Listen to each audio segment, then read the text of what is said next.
மாண்புமிகு முத்துவேல் கருணாநிதி ஸ்டாலின் என்கின்ற அந்த மாமனிதனுடைய அறிவுறுத்தலுக்கு இணங்க திராவிட முன்னேற்ற கழகத்தினுடைய மாணவர் அணியின் சார்பில் நடைபெற்றுக் கொண்டிருக்கின்ற கடல் போல் திரண்டு ஆர்ப்பரிக்கின்ற கூட்டமாக இருக்கின்ற ஒன்றிய அரசை கண்டித்து ஒன்றிய அரசினுடைய பாசிசத்தை எதிர்த்து நின்று கேள்வி கேட்க துணிச்சல் இல்லாத ஒரு சோபா அரசாங்கத்தை கண்டித்து நடைபெறுகின்ற இந்த கண்டன ஆர்ப்பாட்டத்தை முன்னிலை பொறுப்பினை ஏற்றிருக்கின்ற கழகத்தினுடைய அமைப்பு செயலாளர் அண்ணன் RS பாரதி அவர்களே, ஆர்ப்பாட்டம் நிகழ்கின்ற இந்த மாவட்ட கழகத்தினுடைய செயலாளர் மேலாண் அமைச்சர் அன்பிற்குரிய சகோதரர் அண்ணன் மாசு அவர்களே, துணை அமைப்பு செயலாளர் கவி அவர்களே, வருகை தந்திருக்கின்ற தாய் கழகத்தினுடைய நிர்வாகிகளே, கடந்த ஒரு வாரமாக இந்த ஆர்ப்பாட்டம் மிகச்சிறப்பாக எழுச்சியோடு நடைபெற வேண்டும் என்பதற்காக பல முன்னேற்பாடுகளை தலைவருடைய அறிவுறுத்தலை ஏற்று தலைமை கழகத்தினுடைய ஆலோசனை பெற்று மிக பிரமாண்டமாக இந்த நிகழ்ச்சியை ஏற்பாடு செய்திருக்கின்ற மாணவர்களுடைய செயலாளர் அன்பிற்குரிய திருமதி வீரமணி அவர்களே, அவருக்கு தோளோடு தோள் நின்று எல்லா பணிகளையும் அவருக்கு துணையாக நின்று ஆற்றியிருக்கின்ற அணியினுடைய துணை செயலாளர்கள் அன்பிற்குரிய நண்பர்கள் மன்னை சோழராஜன் அவர்களே, சேலம் தமிழரசன் அவர்களே, தமிழ் அமுதரசன் அவர்களே, PM ஆனந்த் அவர்களே, VG கோகுல் அவர்களே, பூர்ண சங்கீதா சின்னமுத்து அவர்களே, R சுரேஷ்குமார் அவர்களே, காஞ்சிபுரம், சென்னை, திருவள்ளூர் ஆகிய 3 மாவட்டங்களுடைய மாணவர்களுடைய மாவட்ட அமைப்பாளர்களே, தமிழகத்தினுடைய பல்வேறு பகுதிகளில் இருந்து வருகை தந்திருக்கின்ற மாணவர்களுடைய கண்மணிகளே, வருகை தந்திருக்கின்ற பத்திரிகையாளர்களே, பெரியோர்களே, தாய்மார்களே, உங்கள் அனைவருக்கும் என்னுடைய வணக்கம். தமிழ்நாட்டில் ஒரு புதிய ஆட்சி வந்ததற்கு பிறகு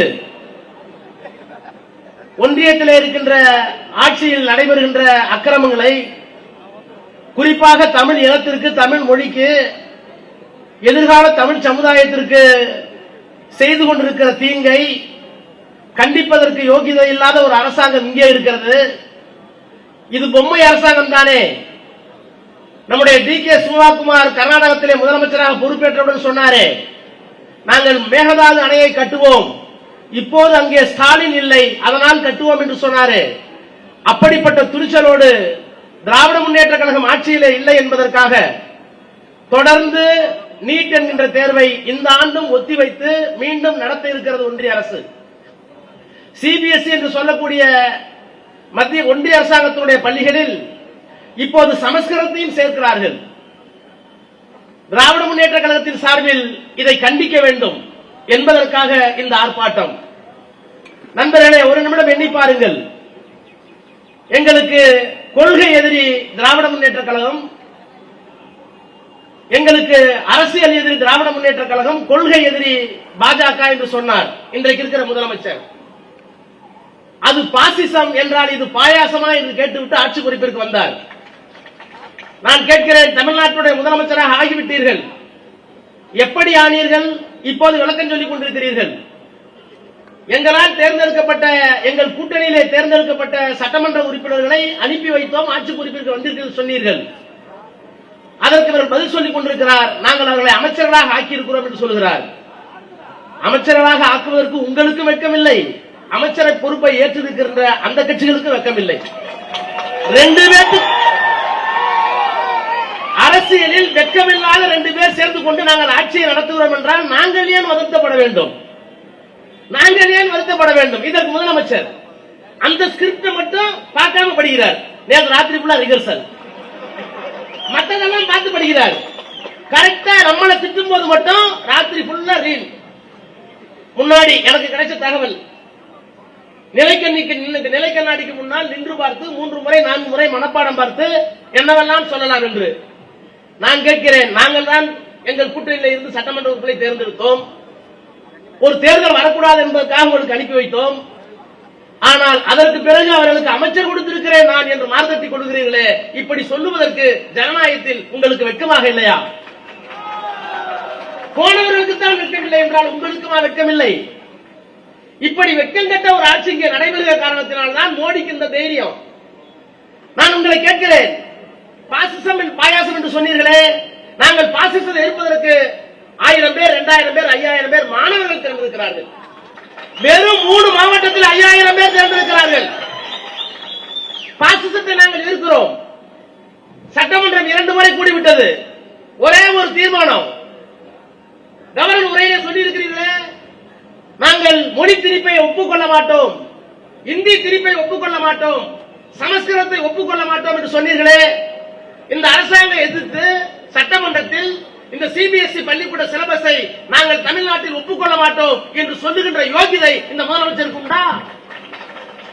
கேட்ட dialogue, reel dialogue. Stalin sir யார்? அந்த ஸ்டாலின் சார் மக்களால் தேர்ந்தெடுக்கப்பட்டு அரசியல் சட்டத்தின் அடிப்படையில் அரசியல் சட்டத்தை சொல்லி முத்துவேல் கருணாநிதி ஸ்டாலின் என்கின்ற நான் முதலமைச்சராக பொறுப்பேற்றுக் கொண்டு அரசியல் சட்டத்தில் சொல்லப்படுகின்ற கடமைகளை நிறைவேற்றுவேன் என்று சொன்ன முதலமைச்சர், என்று சொன்ன முதலமைச்சர் அதே அரசியல் சட்டத்திலே சத்தியபிரமாணம் எடுத்துக் கொண்டிருக்கிற பிரதமர் கேபினட், அந்த கேபினட் சொல்லுகின்ற எந்த திட்டத்தையும் எங்களுக்கு ஏற்படவில்லை என்றால் அது இடபிள்யூஸா, வந்தே மாதரமா, மும்மொழி கொள்கையா, நீட்டா, எங்களுடைய இறையாண்மை வேறு, ஒரே நாட்டில் இருக்கிறோம், ஒரே அரசியல் சட்டம், ஆனால் நாங்கள் out of control to Delhi என்று சொல்லுகின்ற ஒரு மாமனிதன் தான் ஸ்டாலின் சார்.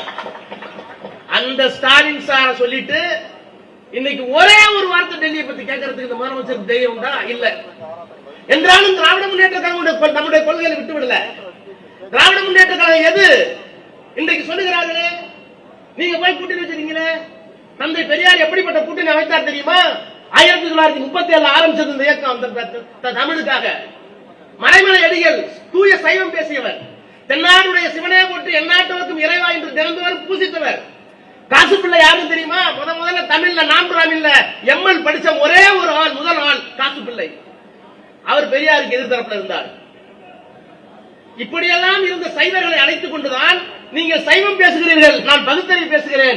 ஆனால் நம் இருவருக்கும் தாய்மொழி தமிழ், இந்த தமிழை காப்பாற்றுவோம் என்று 1937 35 துவங்கின இயக்கம். அந்த பாரம்பரியத்திலே வந்த நாங்கள் அண்ணாவால், கலைஞரால், பெரியாரால், அதற்கு பிறகு முத்துவேல் கருணாநிதி என்ற மாமனிதனுக்கு பின்னால் நின்று கொண்டு நாங்கள் மொழிக்காக போராடுகிறோம். இப்படி பேசுகிற யோகிதை உங்களுக்கு அல்ல. முதலமைச்சர் அவர்களே, உங்களிடத்தில் இருக்கிற எந்த டப்பாவுக்காவது, எந்த சோபா செட் டப்பாவுக்காவது இந்த வரலாறு தெரியுமா? தெரியாது.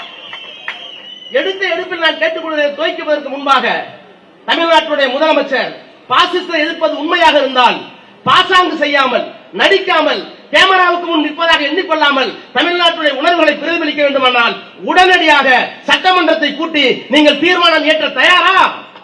இல்ல. மோடிக்கு வருகிறேன். தமிழ்நாடு சட்டமன்றம் தீர்மானம் போட்டுச்சு நீட்டுக்கு. தமிழ்நாட்டை நாங்கள் நீட்டை ஏத்துக்க மாட்டோம். தமிழ்நாடு சட்டமன்றம் நீட்டை ஏத்துக்க மாட்டோம் தீர்மானம் போடுது. நாடாளுமன்றம் நீட் வேணும் தீர்மானம் போடுது. 140 கோடி மக்கள் இருக்கிற நாடாளுமன்றத்தில் எதை போடுகிறார்களோ அதை 8 கோடி மக்கள் வாழ்கின்ற நாங்கள் ஏற்றுக்கொள்ள என்று சொல்லுகின்ற ஆற்றல் தமிழ்நாட்டுக்கு மட்டும்தான் உண்டு, இந்தியாவில் வேறு எந்த மாநிலத்துக்கும் இல்லை. அதற்கு காரணம் முத்துவேல் கருணாநிதி ஸ்டாலின் என்ற மாமனிதர். இன்றைக்கு அப்படிப்பட்ட நிலையை உங்களால் எடுக்க முடியுமா? அதே மாதிரி இன்றைக்கு சமஸ்கிருத தீர்ப்பு, ஏன் சமஸ்கிருத தீர்ப்பு எதுக்கிறோம்? ஆரியம் திராவிடம் என்று பேசுகிறார்களே, 2 பண்பாடு தான் இந்தியாவில். சமஸ்கிருதத்தை அடிப்படையாக கொண்டு விந்திய மலைக்கு அப்பால் இருக்கிற அந்த வட மாநிலங்கள் சமஸ்கிருதத்துக்கு அல்லாமல், சமஸ்கிருதத்தை ஏற்றுக்கொள்ளாமல் தமிழை கொண்டிருக்கின்ற கன்னடமும், கலிதெலுங்கும், கவின் மலையாளமும், தாயே தமிழே உதிரத்தே எழுத்திருந்தே குதித்திருந்தே சொல்லுகிறோமே, இந்த மாநிலங்கள் சமஸ்கிருதத்தை ஏற்றுக்கொள்ளாது. சமஸ்கிருதம் 4 வரவை சொல்லுகிறது. தமிழ் பிறப்புக்கும் எல்லா உயிர்க்கும் என்று சொல்லுகிறது. சமஸ்கிருதம் பெண்ணை படிக்காது என்று சொல்கிறது. தமிழ் அந்த காலத்திலேயே சாதி 2 வேலும் இல்லை, பெண்கள் படிக்க வேண்டும் என்று சொன்ன மொழி. எனவே மொழியால், கலாச்சாரத்தால், பண்பாட்டால், நிலப்பரப்பியலால் நாங்கள் திராவிடர்கள் ஆறுகள் என்று இப்போதல்ல அப்போதே நாங்கள் நிரூபித்தோம். இன்றைக்கும் அது தொடர்கிறது. நான் மோடி அவர்களுக்கு சொல்கிறேன், திராவிட முன்னேற்ற கழகம் ஆட்சி பொறுப்பில் இல்லை என்று டி.கே. சிவகுமாரை போல நீங்களும் கொக்கரித்தால் எங்களுடைய தலைவருடைய அனுமதியை பெற்று விரைவில் மாணவர்களையும் இளைஞர்களையும் தமிழ்நாட்டுடைய சிறையை ஒட்டுமொத்தமாக நிரப்ப முடியும் என்பதை தெரிவித்துள்ளேன். ஆளுங்கட்சியில இருக்கிற போது எங்களுக்கு இருக்கிற அடக்கம், ஆளுங்கட்சியாக இருக்கிற போது எங்களுக்கு இருக்கின்ற அமைதி, எதிர்கட்சியாக இருக்கிற போது அந்த சகிப்புத்தன்மை, அந்த அடக்கம், அமைதி இருக்குமா என்று எங்களால் சொல்ல முடியாது. தலைவர்களை கட்டுப்படுத்தலாம், ஆனால் இந்த வயதில் கூட தியாகம் செய்வதற்கு முன்வரை வென்றால் என்றைக்கு இந்த இனத்தை மொழியும் காப்பாற்ற போகிற உணர்வு மக்களுக்கு இருக்கிறது. எனவே இன்றைக்கு தொடக்கி வைக்கப்பட்டிருக்கிற ஆர்ப்பாட்டம் மோடி அரசாங்கத்திற்கு எதிர்ப்பான மட்டுமல்ல, அந்த மோடி அரசாங்கத்திற்கு மௌனம் காத்து முட்டுக் கொடுத்துக் கொண்டிருக்கிறது இந்த சோபா செட் அரசாங்கம். இந்த அரசாங்கத்துக்கு சேர்த்துதான் முதலமைச்சருக்கு தைரியம் இருந்தால், முதலமைச்சருக்கு உள்ளபடியே மொழியின் மீதும் இனத்தின் மீதும் தமிழ்நாட்டின் மீதும் அக்கறை இருந்தால், எப்ப பார்த்தாலும் பழைய ஆட்சியை குறை சொல்லிதான் ஆட்சிக்கு வந்த பிற்பாடு நீ என்ன கிழிக்க போறன்னு சொல்லு. ஒரு அரசியல் கட்சி ஆட்சி மாற்றத்துக்கு வருகிற போது தேர்தல் நேரத்தில் போக சொல்லுவாங்க. உண்மையா போய் அப்புறம் இந்திரா காந்தி சட்டம் ஓட்டு போடல, ராஜீவ்காந்தி சட்டம் ஓட்டு போடல, எம்ஜிஆர் ஆஸ்பத்திரி ஓட்டு போடல, எல்லாம் உணர்ச்சி வசப்பட்டு போட்டாங்க. ஆனா அதுக்காக திரும்பவும் இந்திரா காந்தி சாவடிப்பீங்களா? திரும்பவும் எம்ஜிஆர் ஆஸ்பத்திரி அனுப்பணுமா? லூசுங்களா நீங்களா? குறை உண்மையா போய் சட்டமன்றத்தில் சொல்லு. ஆனா வந்ததுக்கு பிறகு பாசிசத்தை என்ன செய்ய போகிறாய்? உங்க கொள்கை தலைவருக்கு தந்தை பெரியார், காமராஜர், வேலு நாச்சியார் நீங்க எல்லாம் வச்சிருக்கீங்களே, நான் சொல்லட்டுமா? எனக்கு சந்தேகம் இருக்கு.